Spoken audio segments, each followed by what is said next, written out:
સુરતના ભેસ્તાન વિસ્તારમાં 10 વર્ષના તરુણ જોડે સૃષ્ટિ વિરુદ્ધનું કૃત્ય આચરવામાં આવ્યું છે.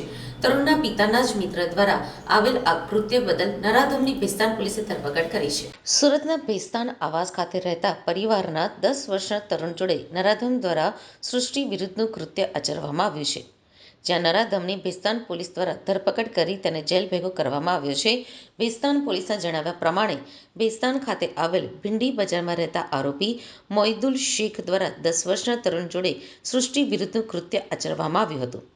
તરુણ પોતાના ઘરે જ હતો તે દરમિયાન આરોપી ઘરે આવ્યો હતો અને આરોપી અને તરુણ પિતા અગાઉ જોડે કામ કરતા હતા, જેથી બંને પરિચયમાં હોવાથી આરોપી ઘરે અવરજવર પણ કરતો હતો. જ્યાં ઘરે આવેલા આરોપીએ તરુણની માતાને જમવાનું બનાવવાનું કહી તરુણને ચીજવસ્તુઓ અપાવવાના બહાને બહાર લઈ ગયો હતો. ભેસ્તાન સ્થિત નજીકમાં આવેલ ખુલ્લા મેદાનમાં લઈ જઈ તરુણ જોડે બળજબરીપૂર્વક સૃષ્ટિ વિરુદ્ધનું કૃત્ય આચર્યું હતું. ઘરે આવેલા તરુણે સમગ્ર હકીકત જણાવતા મામલો સામે આવ્યો હતો, જ્યાં આ મામલે તરુણના પરિવારે ભેસ્તાન પોલીસ મથકમાં ફરિયાદ આપી હતી. પોલીસે ગુનો નોંધી ફરાર આરોપીને ઝડપી પાડવા કાર્યવાહી હાથ ધરી હતી. ત્યારે ગણતરીના કલાકોમાં જ આરોપી મોઇદુલ શેખની ધરપકડ કરાઈ હતી. આરોપી મૂળ પશ્ચિમ બંગાળનો રહેવાસી છે અને સુરતમાં મજૂરી કામ કરતો હોવાનું પોલીસ તપાસમાં સામે આવ્યું હતું.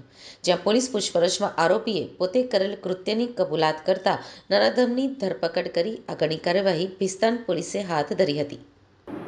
ભેસ્તાન પોલીસ સ્ટેશનની હદમાં એક ઘટના બની જેનો આરોપી કે ભેસ્તાન પોલીસ સ્ટેશન રોકે છે. સૃષ્ટિ વિરુદ્ધ કૃત્ય કોઈ બાળક પર કરે છે. શું ઘટના છે ને શું આરોપી વિશે શું જાણકારી આપી છે?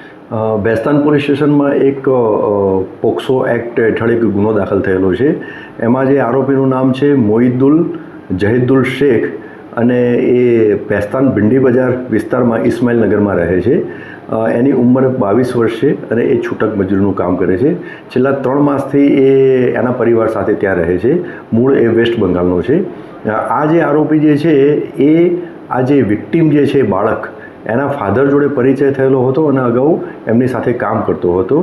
એટલે એ પરિચયના હિસાબે એક વખતે આ વિક્ટીમના ઘરે ગયો અને વિક્ટીમ જે બાળક જે છે એની મધર પરિચિત હતી, એટલે એના મધરને જમવાનું બનાવવાનું કહ્યું. એની મધર જમવાનું બનાવવા માટે ગઈ એટલે ત્યારે આ બાળકને લઈ અને આ આરોપી ઘરની બાજુમાં એક રજાનગરની સામે ખુલ્લું મેદાન આવેલું છે ત્યાં લઈ ગયો અને ત્યાં આ બાળક ઉપર જાતીય હુમલો કરેલો હતો.